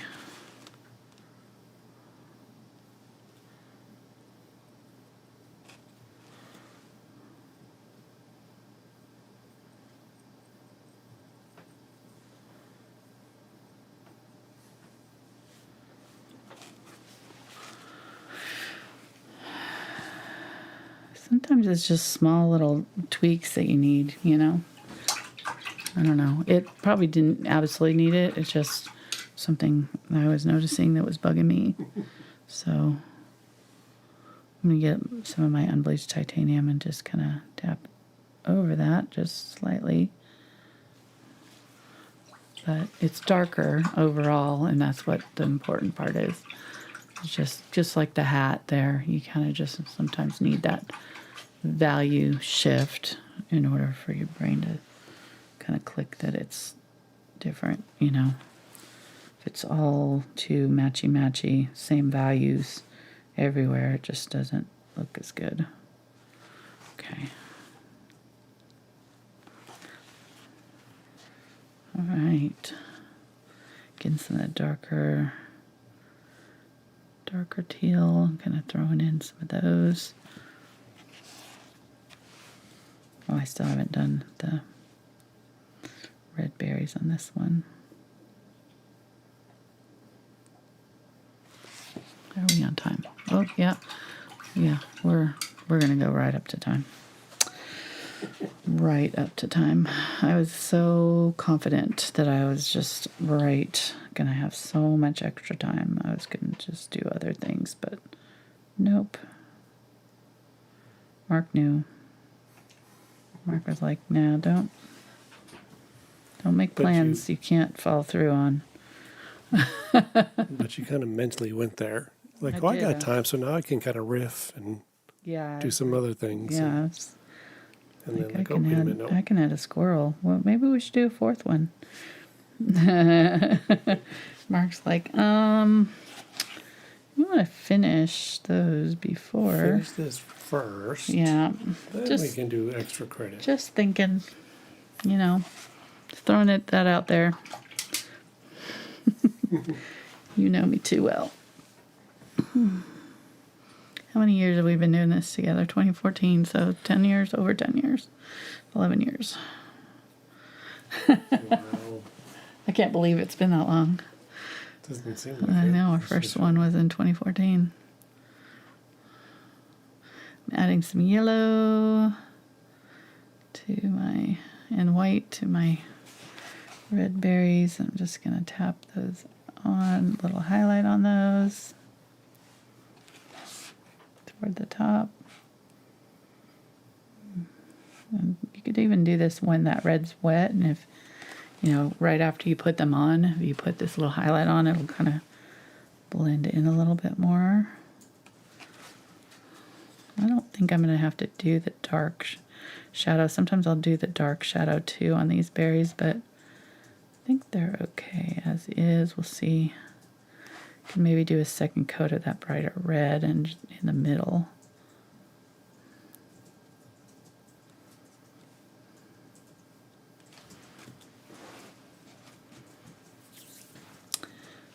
Yeah, and then I still need to do the little head things for penguin in the collar on the Cardinal too, so I need to get going here. And I want to give these guys some berries too, so I'm going to maybe do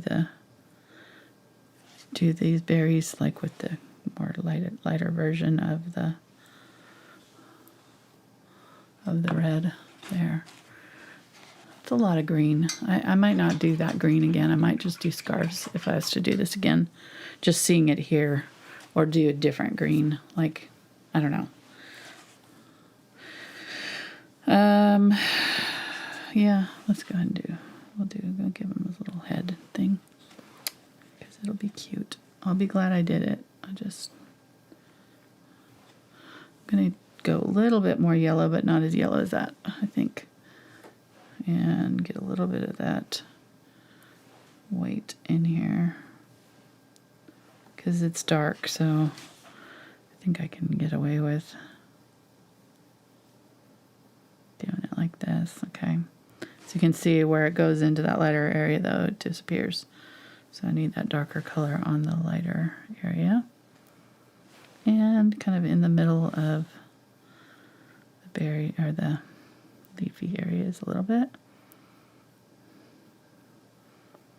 Okay, that's cute. That's better, I think. Right? A little bit different color. So I think I can just go back in here on him and just add a little bit of this yellow green, and that will help.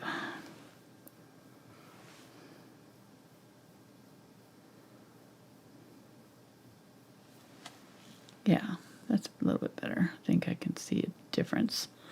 Still feel like I don't know where his shoulder is, but you know, it's too late now to turn back, so we'll just leave it as is. I'm going to dab in these little orange berries.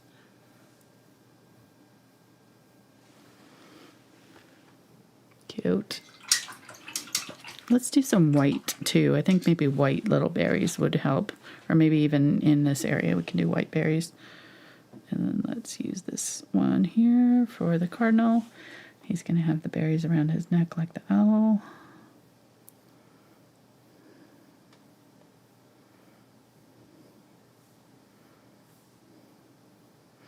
I think if you make it a little more sparse too, like I kind of did it really tightly packed there.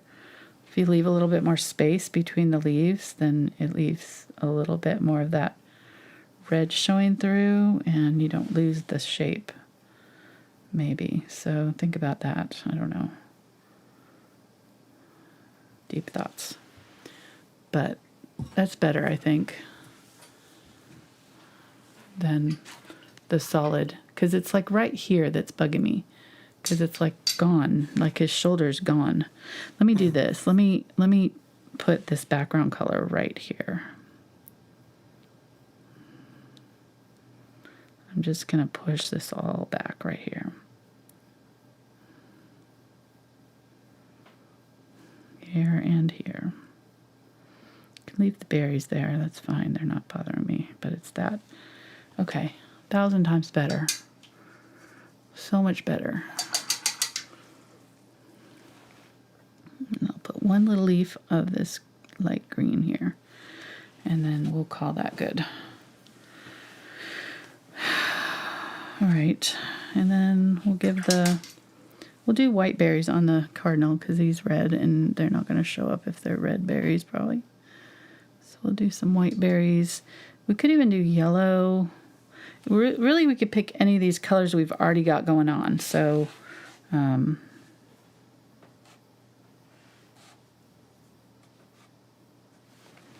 going to do really tiny white ones.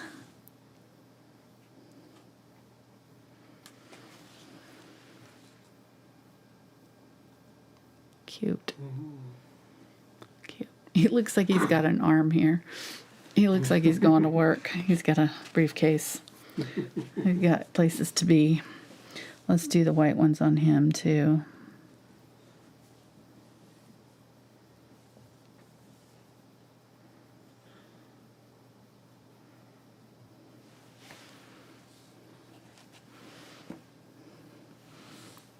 And on him.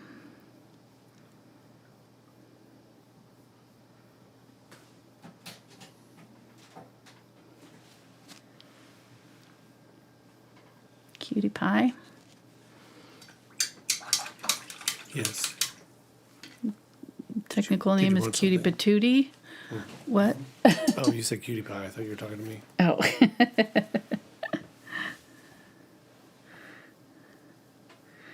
All right. I'm going to get some light green here. This is that same green I was using there, but very light. I'm going to add a little bit of yellow to it.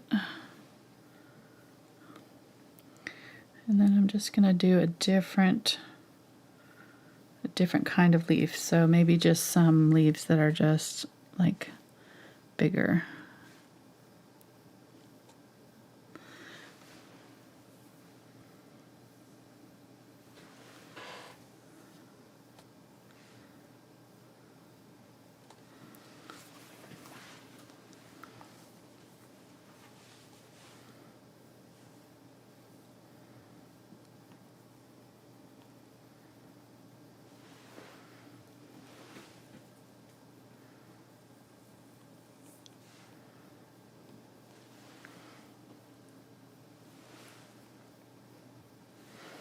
Might need a little bit of the darker green. Go back in and kind of give them a second tone in there.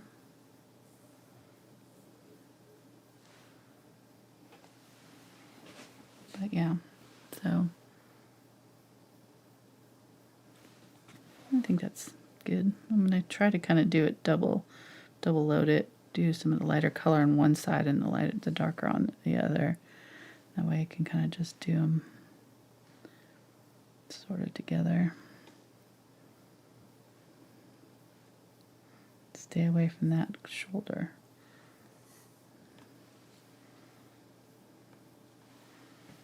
And you may not, do this. I'm just trying to kind of add a little bit of variety here to my leaves.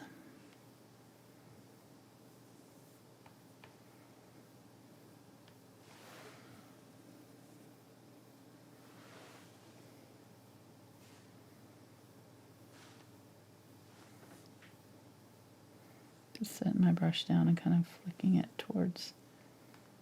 out to create those little leafy shapes. Okay.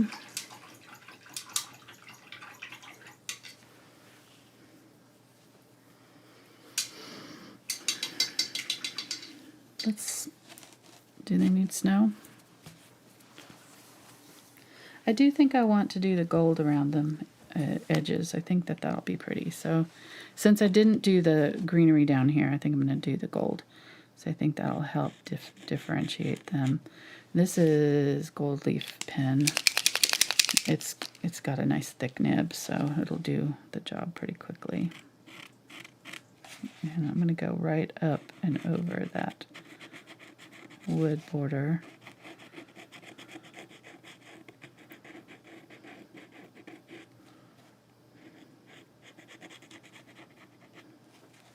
You may have to click it to get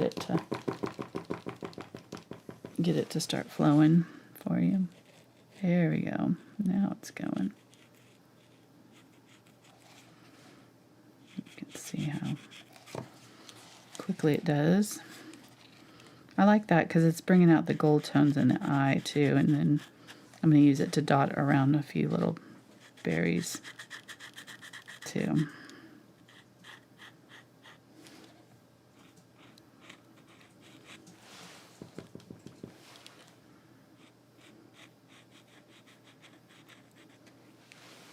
Okay. I just have a paper towel off to the side here that I'm using to kind of push down and get the paint flowing.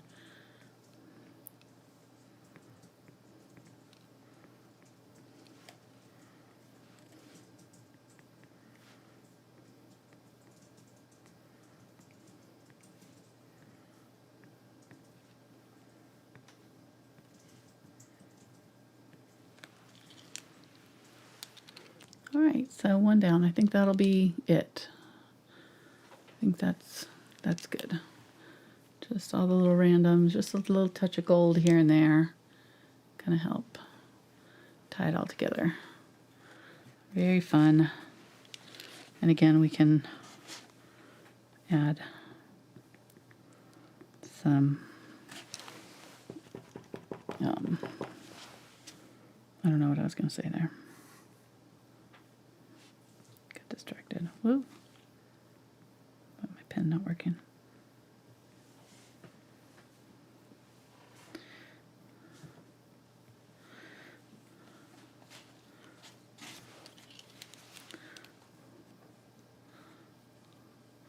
And let me show you how I was going to do the final. I'm not going to do this with you guys. I'll do this off camera. I'll finish it off camera with this. But I made these little jingle bells just by wiring some little wire onto the bells. It's just some of that little really thin wire onto some little bells. And then I tied a simple bow with velvet. And I like to use the more fancy string. Like it comes with jute like this. Usually, some of the kits do have like colored jute or colored string. I like the slightly metallic ones like this. That's got the kind of, you just have to make sure that it's thin enough to be able to get through the holes. So I'll do this one because this is the most dry one, I think. But generally, like if you have like a very thin or like a toothpick or something like that, you can sort of get it started, kind of fold it over and get it pushed through. So it can take a little bit of time. Or you can, one other thing that I did last year when I was doing a lot of these was get a needle and thread and with a loop on the end. So, have your needle and thread and put the loop side through, like with your needle and thread, just put it through and leave the loop and then put this in the loop and then pull the loop through. It's doubled over, so it did, but it worked. It worked. So come on out of there. Well, you get the idea. Come on. I just wanted to show you how cute it looks when it's finished, but this is not wanting to go through here. Go through. There we go. Now it's starting. There we go. Yeah, the 3-ply stuff, well, the jute's the same way. They're all a little bit tricky. So if you're doing this with kids, you definitely not want to make them do this part because they're not going to be able to get it through probably. Come on. Got one color through. Oh my goodness, why?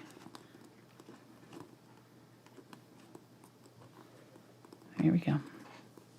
Here we go. What time is it? All right, I got 6 minutes. Come on, I can do this. Sorry, guys. I started in a bad place. I started in the middle where okay, I'm going to start this over. Started in a nice thick area. Fold it over like this. Stick it through. And kind of twist it. Well, yeah, I do have, I have my, the styluses work really well for this. Don't know why I didn't grab it already. Okay, but if you get it kind of folded over, then you don't have that problem with the 2-ply issue. And then you kind of just twist it and like it twists itself smaller. I swear to goodness, this, I think the paint kind of got in there too. So sometimes it stops it up. Oh my gosh, really? I promise you guys this goes through here. Might have to drill the hole a little bit bigger. I might have to. Well, jute's the same size and it's made for this, so yeah, the holes just got like a little closed up with that paint. I probably need to go through and do that. It's like it's just not coming through at all. Come on. Here we go. I'm going to crack it, trying to, there. Oh my goodness. We have it, success. All right. So you lose a little bit because it kind of gets messed up, but there we go. So tie it off.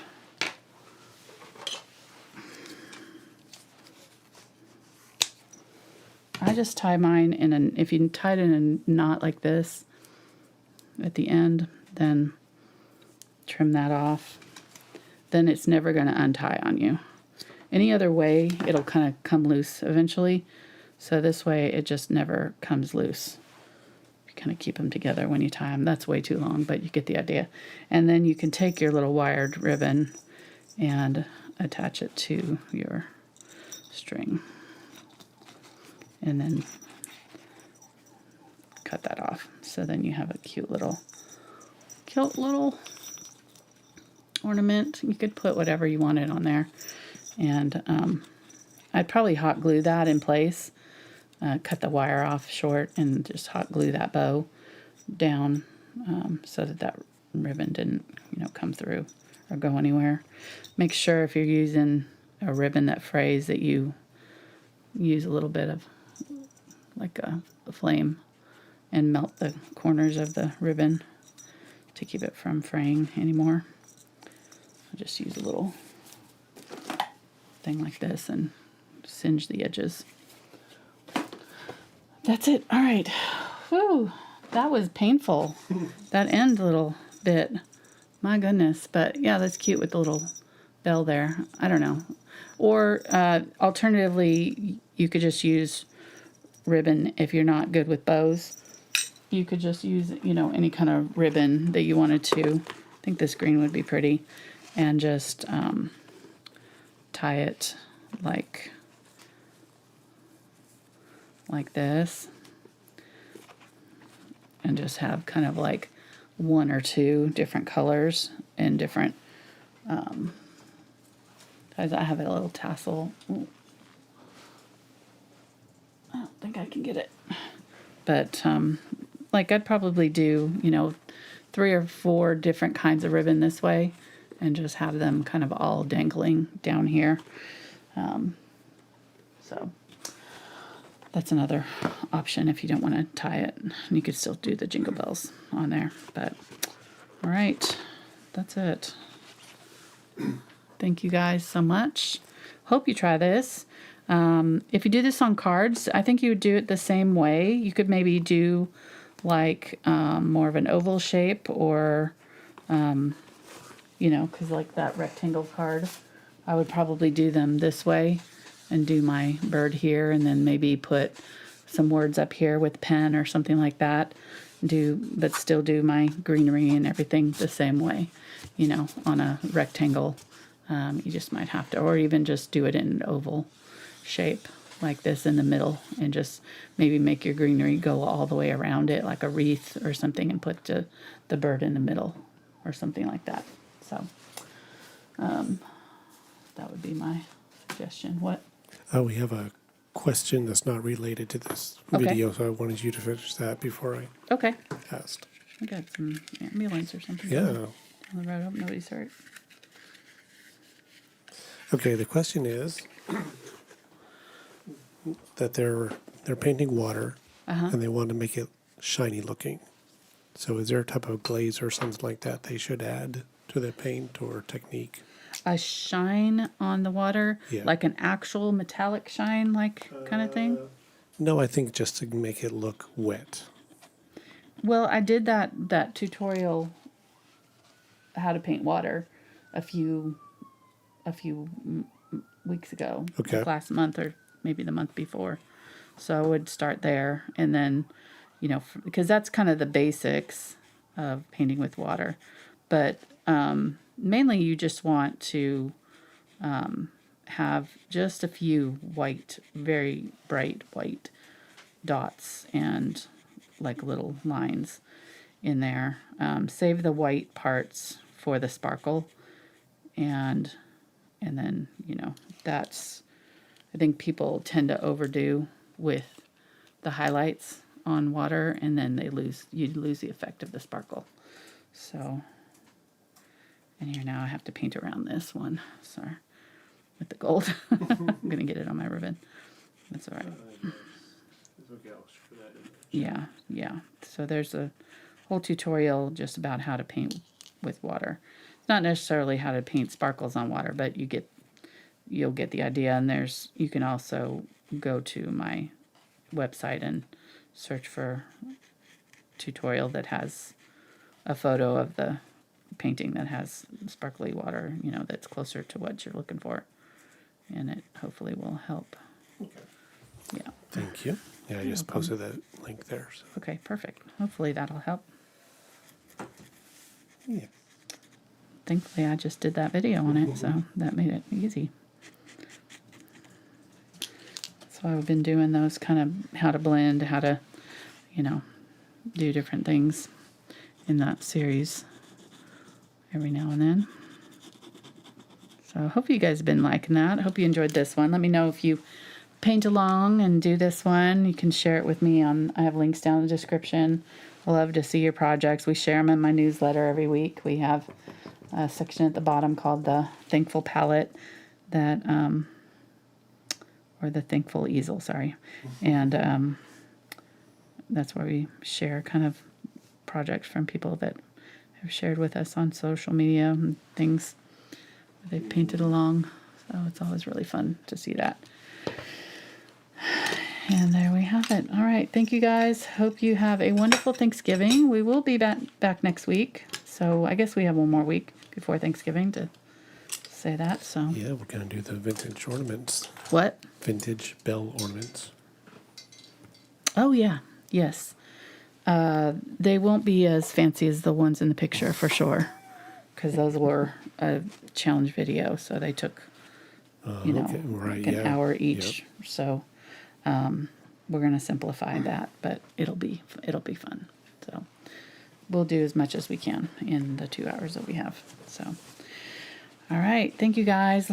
Let me know in the comments if you like this one, if you're going to paint along. I'd love to see what you do with it.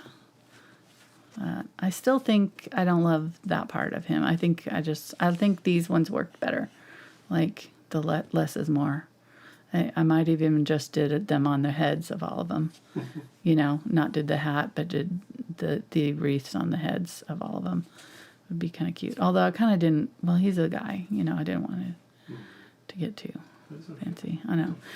All right, yeah. If you want the traceable for this, patreon.com/AngelaFineArt. Also linked down in the description to where to buy all of this stuff and to buy those little mini frames that I showed you at the beginning of the video and the wood rounds and all of that good stuff. So hope you guys try it.